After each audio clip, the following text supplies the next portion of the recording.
Magandang gabi po mga kapatid. Welcome po sa atin pong midweek praises, preaching, and prayers. Salamat po sa Diyos sapagkat sa gabing ito, tayo po uli ay sama-sama na magpupuri at magpapasalamat sa Panginoon sa kanyang kabutihan sa atin, patuloy na pakikinggan ang kanyang salita, at ipapanalangin ang bawat isa. Kumusta na po kayo ngayong gabi mga kapatid?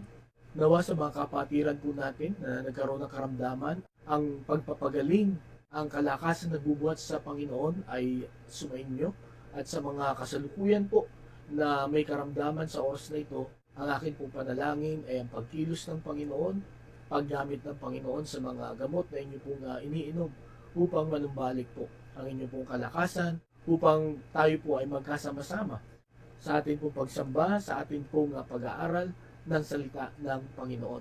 At ngayong gabi mga kapatid, nawa ang bawat isa ay handa na sa pag-aaral ng salita ng Panginoon.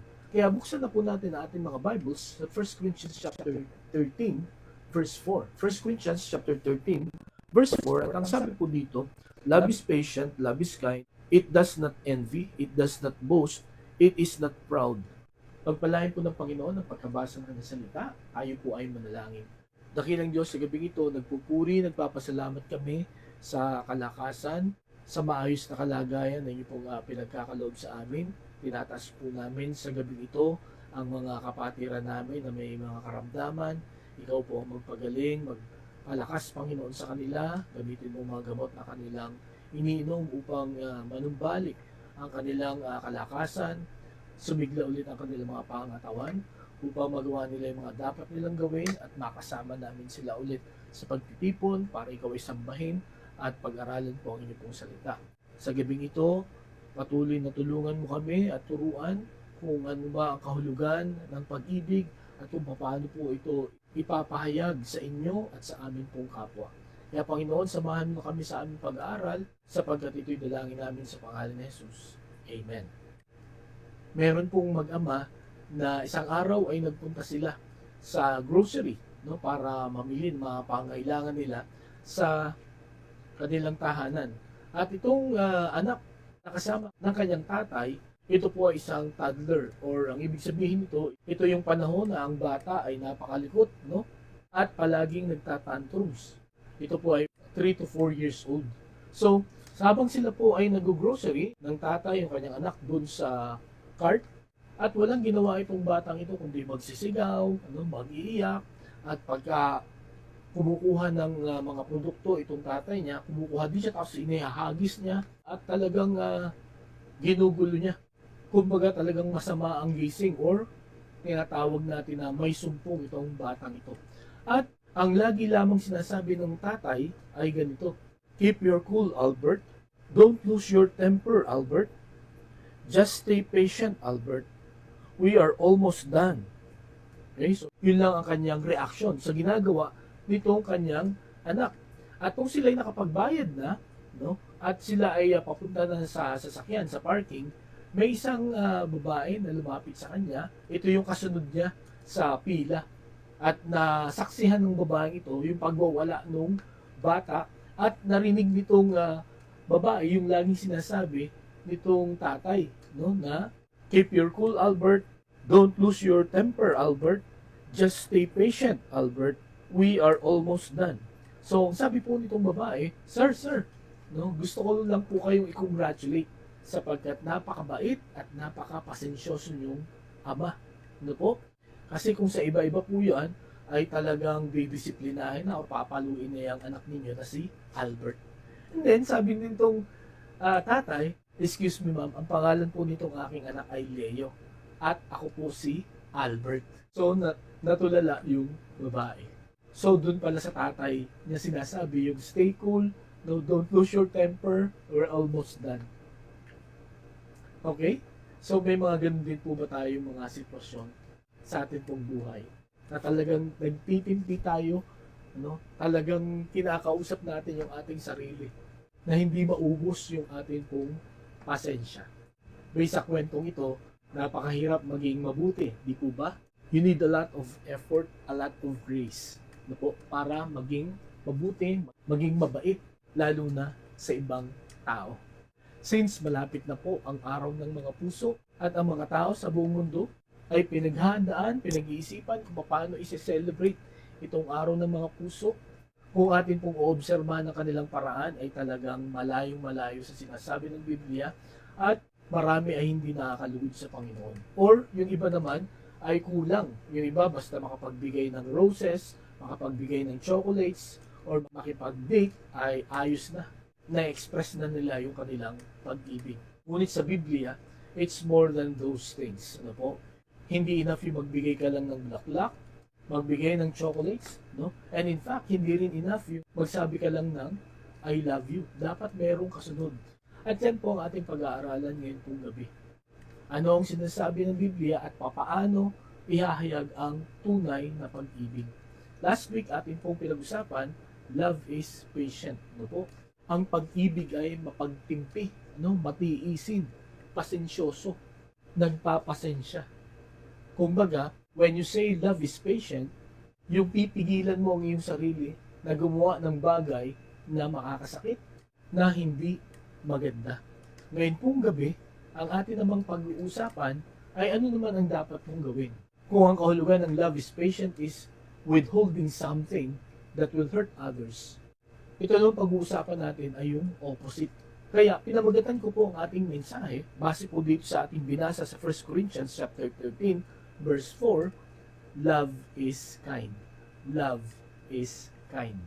At nung sinabi po ito ni Apostol Pablo sa mga Corinthian believers na ang pag-ibig ay mabait, no? Hindi lang ito pagiging mabait sa mga taong mababait sa atin, no? Kundi ito ay pagiging mabait sa lahat ng klase ng tao, no? Mabait, masungit, matapang, pasaway ng mga tao. Nung sinabi po ito ni Apostol Pablo, ay meron po itong malalim na kahulugan at meron po tayong dapat gawin. Ano po? As I've said, ang pag-ibig po na tinutukoy dito ay hindi lamang yung masarap na pakiramdam, no? Yung kumukuti-kutitap na mga mata, yung kinikilig tayo, no? In short, ang love dito ay hindi feelings, but action, no? Meron kang dapat gawin, hindi sa'yo, kundi dapat gawin mo sa iyong kapwa. At ang pag-ibig na ito ay hindi lamang applicable sa iyong girlfriend or boyfriend, kundi ito ay applicable sa iyong asawa, sa iyong anak, sa iyong parents, sa iyong office mates, sa iyong boss, sa iyong classmates, sa inyong mga kapitbahay at sa lahat ng mga tao na nakakasalamuhan natin everyday. We can apply this kind of love. Ano po? So ngayon po nga gabi, meron po tayong tatlong katotohanan na makikita tungkol sa love is kind. Ano po? At nawa mga kapatid, magkaroon tayo ng panibagong perspective at bagong practice after na matutunan po natin itong love is kind. So, ang una po na makikita natin na katotohanan dito po sa love is kind ay the meaning, no? The meaning of kindness. Sa original language po, ang Greek, ang salitang kindness po ay kresteomai, na ang ibig sabihin, being useful or providing what is needed. Being useful or providing what is needed. So, yun palang ibig sabihin ng love is kind, no? Maging kagamit-gamit ka or ipagkaloob mo kung ano yung pangangailangan. Okay? So, ang kahulugang ito na po ng kindness ay makikita mo sa dalawang bagay. Ang una, the meaning of kindness is being gracious, no? Being gracious. Yung ikaw ay mapagbiyaya. Ang sabi po dito sa Ephesians chapter 4 verse 32, be kind and compassionate to one another, forgiving each other, just as in Christ God forgave you. Okay? So dito po, sabi ni Apostol Pablo dito sa Ephesians chapter 4 verse 32, ano ang dapat ninyong maging treatment sa isa't isa? Ano po? Ang sabi diyan, be kind. No, yun ang unang-una, no? Maging mabait ka, no? Maging useful ka. Maging useful kayo sa isa't isa. Ang gagawin ninyo ay kung ano lang yung makakabuti, makakatulong. At gaya ng sabi ko po sa inyo kanina, ito po ay applicable sa lahat ng tao, lalo tigit sa mga difficult people. Yung mga tao na lagi kang sinasaktan, lagi kang iniinis, no? Yung laging umuubos ng iyong pasensya. Sa gabing ito, Meron ba kayong naisip na tao na ganito lagi ang ginagawa sa atin? Ano ang nagiging tugon po natin? Ang sabi po ni Apostol Pablo, be kind, be gracious. Ano pong ibig sabihin? Gawin mo kung ano yung makakatulong sa kanya. Sa mga nagdadrive dito, ano po, talagang madalas, hindi natin maiiwasan yung mga driver na ang tawag ay kamote, no? Lalo na yung mga motor na kinakat ka bigla, or yung mga sasakyan din, bus, or mga kotse din, no, na bigla kang kinakat na talagang mapapasigaw ka, o yung iba mapapamura, o talagang magagalit, no? Dahil sa maling paraan ng pagdadrive. Pero, paano ka magiging gracious? Meron akong nakasabay noon na ganito ang sinabi niya sa akin. Yaan mo na, huwag ka lang gumanti. Huwag mo nang habulin. No? Kasi malay mo, may emergency siya. Malay mo, tinatawag na siya ng kalikasan. No? So, alam niyo naman ang ibig kong sabihin doon. Ano? So, yun na lang ang ating isipin. No? Let us be gracious. Kasi nga, many times, kung bakit maraming aksidente, maraming tinatawag na road rage, no, sapagkat madaling maubos ang ating pong pasensya at ayaw natin, no, nang nalalamangan tayo. Kaya talagang gagawa tayo ng paraan para makabawi. Ano po? Pero napakaganda nitong tinuro ni Apostol Pablo, no, para maiwasan natin itong mga gulong, mga aksidente, no, at para makarating tayo on time, hindi tayo mahuli, hindi tayo maabala. We need to practice kindness, no? We need to love all the people with kindness. We need to be gracious, no? Let us be useful, no? Let us provide what is needed kahit na hindi nila deserve, no? Katulad ng ginawa ng Panginoon sa atin, no? Tayo po ay iniligtas ng Panginoon kahit na tayo ay kaaway pa niya, no? Tayo po ay minahal ng Panginoon kahit na tayo po ay gumagawa ng kasalanan. So, by practicing love is kind, no? Atin din pong ipinapakita yung biyaya ng Panginoon. Okay po? Ang pangalawa na makikita natin sa kahulugan nito, hindi lamang being gracious but becoming gentle, no? Maging gentle din po tayo. Mahinahon. Dito po sa sanlibutan, ang akala ng marami mga tao, ang gentleness ay weakness, no? But kung atin po itong pag-aaralan, gentleness is strength, no? Sapagkat hindi madali na maging malumanay, no? Hindi madaling maging mahinahon pagka hostile ang sitwasyon, pagka may sumisigaw sa iyo, no? Pagka may galit sa iyo, pagka ikaw ay minumura, pagka ikaw ay binabash, no? Sa social media o kahit saan man. Or sa mga mag-asawa, pagka kayo ay nag-aaway, sa pamilya, sa klase, sa opisina, no? Pagka nagkakasigawan, nagkakataasan ng boses, no? Kung inyong marahil napanood ninyo itong isang araw kahit sa Senado, no? Pagka nagdidebate sila, nagkakataasan ng boses, we need to be gentle. Ang sabi po sa Proverbs chapter 15 verse 1, a gentle answer turns away wrath, but a harsh word stirs up anger. At ito po ay totoo. Ano po? A gentle answer turns away wrath. No? So pagka ikaw ay sinigawan at ang sagot mo ay malumanay, mahinahon, mawawala agad yung galit. Pero ang sabi dito, but a harsh word stirs up anger. Pagka tumaas ang iyong tono, no, pagka ikaw ay sumigaw, no, sa iyong pagsasalita, sigurado sa halip na maayos yung inyong problema ay lalo itong lalala. Lalo kayong magkakasigawan at magkakasakitan. Kaya may papakita natin ang kahulugan ng kindness through being gentle, lalo na sa diskusyon, no? Para masolve at matapos na yung kahit anumang hindi pagkakaunawaan. We need to be gentle. Okay? So, kumusta po pagka tayo ay may diskusyon, no? Pagka meron tayong hindi pagkakaunawaan, pagka tayo ay nagpapaliwanagan, no? Tumataas ba ang boses po natin? At obserbahan ninyo kung alin ang mas mabilis na maayos ang problema. Pagka matataas ang boses o pagka mahinahon ang mga boses. Pagka nakakasakit ang mga kilos or mahinahon ang mga kilos. Eh, mga kapatid, ngayon po gabi, by the grace of God, let us love with kindness. Okay? So, yun po ang una na makikita natin na katotohanan dito, the meaning of kindness. Secondly, the manifestation of kindness. The manifestation of kindness. Paano mo ito ipapakita? Si Apostol Pablo po, isinulat niya rin, no? Kung paano mo ipapahayag itong love is kind. Okay? So, ang una, sabi dito, in your speech, no? In your speech. Ang sabi po sa Proverbs 16:24, pleasant words are a honeycomb, sweet to the soul and healing to the bones. Okay? So, ang maganda, no? Ang maayos na pagsasalita, ito daw ay parang pulot-pukyutan. Ito daw po ay manapit. Ito daw po ay matamis. Ito daw po ay nagbibigay ng sigla. Okay? And then, ang sabi niya, sweet to the soul and healing to the bones. Ito'y nagbibigay ng kagalingan pagka maayos ang iyong pagsasalita. Ang sabi po sa Colossians chapter 4 verse 6, let your conversation be always full of grace, seasoned with salt, so that you may know how to answer everyone. Sabi niyan, let your conversation be always full of grace. So sana yung lumalabas po sa mga bibig natin, ito po ay yung mga makakatulong lamang na mga pananalita. No? Kung alam po natin na yung sasabihin natin makakasakit lang or walang kabuluhan, no? Mas maganda, mas maigi, sabi nga nila, na tumahimik lang tayo. Kasi sabi nila, less talk, less mistakes. No?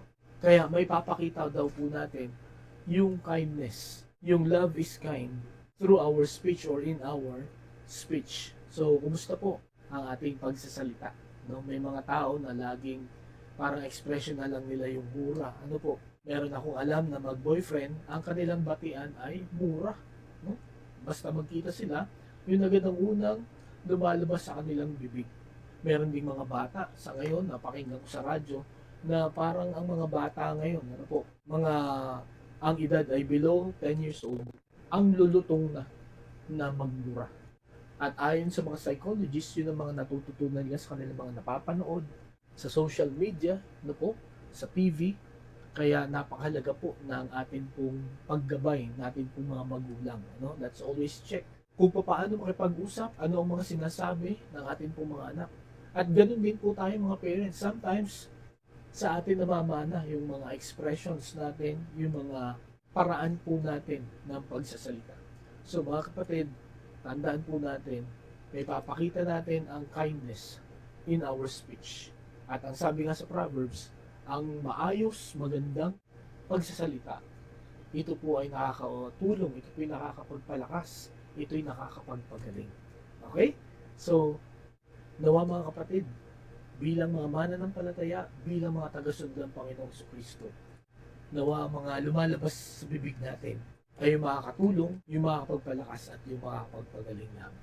Okay? And then, ang pangalawa na manifestation ng love is kind, hindi lamang in our speech, but in our service. Okay? Ang sabi po sa Galatians chapter 6 verse 10, therefore, as we have opportunity, let us do good to all people, especially to those who belong to the family of believers. No? Ang sabi dito, basta meron tayong pagkakataon, no? Gumawa tayo ng mabuti sa lahat ng mga tao, lalo na sa mga mananampalataya, sa mga Christian, sa mga talusunod ng Panginoon. Let us do good, no? Provide what is needed, no? Let us be useful to them. Hindi yung tayo po ay burden, no? Kaya maganda na thinking po natin, no? Lalo na pagka tayo ma-attend sa church, nawa ang laging nasa isip natin ay sino kaya ang pwede kong tulungan dito sa church, no? Sino kaya ang pwede kong ipag-pray? Kasi mga kapatid, hindi lamang through material things pwede po tayong tumulong. Kundi yun nga, prayer or our presence or our time, no? Kasi kaya nga po tayo may discussion every after ng message natin is to know kung ano yung nasa puso nila, kung paano natulungan ang bawat isa ng mensahe, no? Kasi through that malalaman mo yung need ng isang tao. At sana mga kapatid, as we discuss, no, ay bigyan tayo ng discernment ng Panginoon kung sino yung mga tao na ipag-pray natin, tutulungan po natin. Kasi yun po ang paraan para maipakita natin itong love is kind. Okay? And then, nasabi po sa Luke chapter 6 verse 35, but love your enemies, do good to them, and lend to them without expecting to get anything back. Then your reward will be great. You will be sons of the Most High, because He is kind to the ungrateful and wicked. Be merciful, because He is kind to the ungrateful and wicked. So dito po, no? Mahalin daw natin itong ating mga kaaway, no? At gaya ng lagi kong sinasabi, ito ang pinakamahirap na utos. Pero still, ito ay iniutos ng Panginoon. At ang maganda po sa mga utos ng Panginoon, ginawa niya muna bago niya inuutos, no? Ang sabi dito sa last part, because He is kind to the ungrateful and wicked, no? Binibigyan ng Panginoon ng chance itong mga ungrateful, itong mga masasama, no? Itong mga hindi marunong magpasalamat, no? So, ganun din po tayo, mga kapatid. Anong gagawin natin sa mga nang-aaway sa atin? No? Gawin natin kung ano yung makakabuti. So, kung tayo ay minura nila, sinabihan nila mga masasakit na salita, ano po ang ating sasabihin? Ano ang ating igaganti? So, kung sabihin lang natin ay God bless, ano po? Madali po itong sabihin, pero talagang sa totoo lang, mahirap po itong gawin. Pero, dito po talaga natin may papakita. Love is kind, no? Sa ating pong pagkilos, sa ating pang-araw-araw na ginagawa. Let us do good, no? Let us be useful. Let us provide what is needed. Bakit po ito ang pinapagawa ng Panginoon sa atin? Bakit ito ang manifestation ng love is kind? Alam niyo po ba kung bakit? Sapagkat tayo po ay nasa sanlibutan, nasa mundo na punong-puno ng galit, punong-puno ng kasamaan, no po? Ay hindi yung gawin din kung ano yung ginagawa nila. Or mas damihan mo pa yung kasamaan na ginawa sa iyo. Ang tanging paraan para ma-break po natin itong mga kasamaan na ito, ang tanging paraan para maging maayos ang ating pong pamumuhay is to be kind, no? Ang sabi po sa Romans chapter 12 verse 31, do not overcome by evil, but overcome evil with good. Okay? So huwag tayong matalo ng kasamaan, kundi talunin natin ang kasamaan ng kabutihan. So mga kapatid, may mga tao ba na gumawa ng masama sa inyo or gumagawa ng masama sa inyo? Or wala pa? No? In case na may gumawa ng masama sa inyo, ito po ang paalaala ng salita ng Panginoon. Love them with kindness. Paano yon? Do what is good. And overcome evil with good. Mga kapatid, hindi natin ito kayang gawin sa pamamagitan ng lakas lang natin, talino natin, experience natin. Magagawa lang natin itong utos na ito sa biyaya ng Panginoon. Kung si Kristo ay nasa puso at buhay po natin. Sapagkat kung ang Panginoon ay nasa puso natin, the Lord will strengthen us. No? The Lord will guide us and give us wisdom on how to do this. No? Sabi nga ni Apostol Pablo sa Philippians 4:13, I can do all things through Christ who strengthens me. So kaya din po natin itong gawin dahil nasa atin po si Kristo. So yun po ang pangalawa na makikita po natin na nakatotohanan tungkol po sa love is kind. Nakita po natin ang meaning nito, no? Being gracious, being gentle. And then nakita po natin ang manifestation nito in our speech and in our service, no? Yung ating pagsasalita at yung ating pong kilos nawa ay maging gentle, maging gracious din po. And then ang pangatlo at ang panghuli, nakatotohanan na makikita natin dito, the merits of kindness. Okay? So ano ba ang mapapakinabangan natin dito? Ano ba ang mararanasan natin pagka sinunod natin ang klase ng pag-ibig nito when we love with kindness? Ang una, makikita po natin sa Proverbs 11:17. Ang sabi po dito, a kind man benefits himself, but a cruel man brings trouble on himself. So, ang una na merit ito ay personal, no? In our personal life, no? When we love with kindness, when we become useful, when we provide what is needed, ang sabi dito, a kind man benefits himself. Ang ibig sabihin, makakatulong ito, makikinabang ng gusto, yung taong mabait, no? Kumbaga, siya ang magbe-benefit, makakatulong ito sa kanya. Pero, sabi niya dito, but a cruel man brings trouble on himself. Pero ang masamang tao, no, ay nagdadala ng kaguluhan sa kanyang sarili. So, ang ibig kong sabihin, if you want to live in peace, No? Be kind. But if you want to live in trouble or full of troubles, be cruel. No? So, mamili po tayo. Pero, lahat po tayo, naniniwala ako, na naghahangad ng kapayapaan. So, if you want to have peace, to experience peace, ito po ang sabi ng Panginoon, ito ang sabi ng Biblia, ito ang paalala ni Apostol Pablo sa mga Corinthian believers. At ito rin po ang paalala ng Panginoon sa atin. Let us be kind. Let us do good. No? Let us be useful. Let us provide what is needed. Okay? So yun po ang unang pakinabang ng being kind.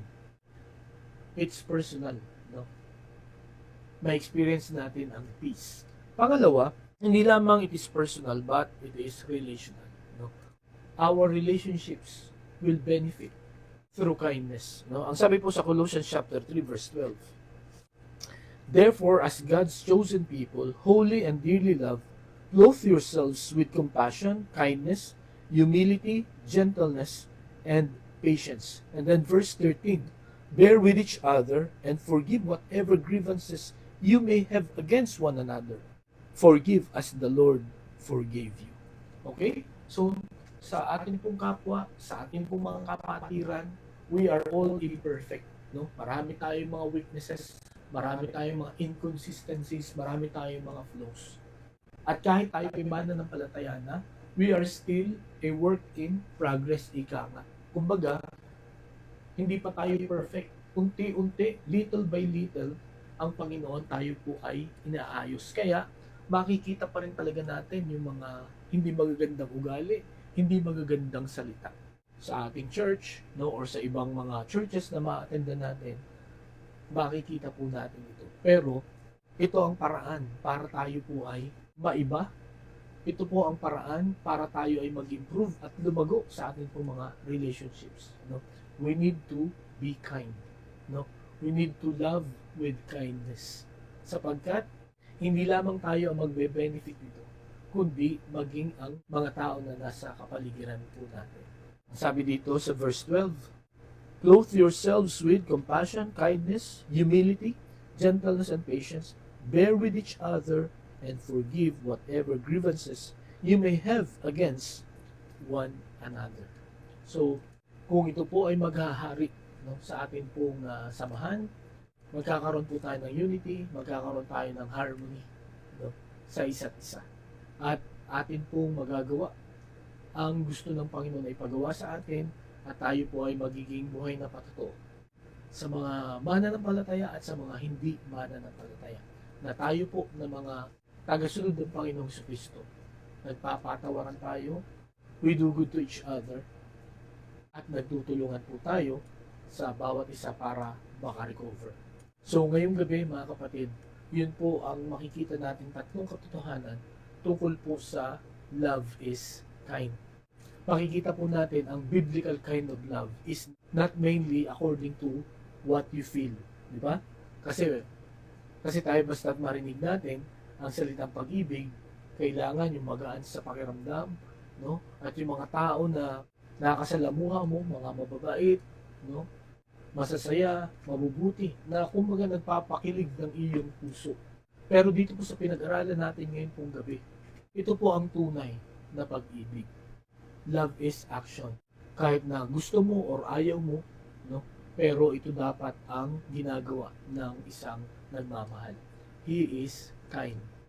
He is useful and always provide what is needed. Mga kapatid, ngayong gabi, ang akin pong panalangin, kung meron po tayong ibang concept about love, nawa, i-align po natin ang ating pong mga principles nang naaayon po sa salita ng Panginoon, lalo na pagdating po sa pag-ibig.